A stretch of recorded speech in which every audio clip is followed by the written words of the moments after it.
Sudarlun, puluhan mobil intercooler, truk, dan jenis lainnya sejak 4 hari terakhir mengantri di lapangan parkir depan PT Semen Andalas Indonesia, Loknga, Aceh Besar.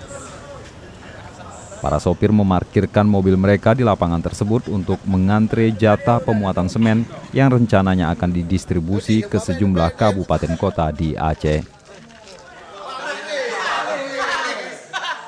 Amatan Serambi On TV pada Jumat, para sopir tampak beristirahat di lapangan tersebut sembari menunggu nomor antrian pemuatan semen.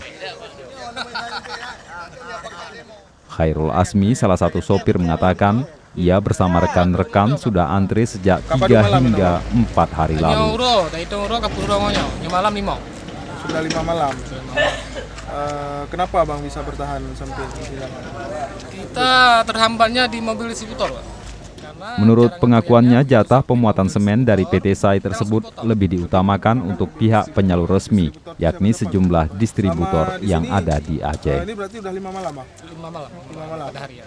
Mereka berharap dalam proses pemuatan semen tersebut, jika dimungkinkan tidak ada perbedaan, meski ia sendiri mengaku sudah ada perjanjian antara distributor resmi dengan pihaknya.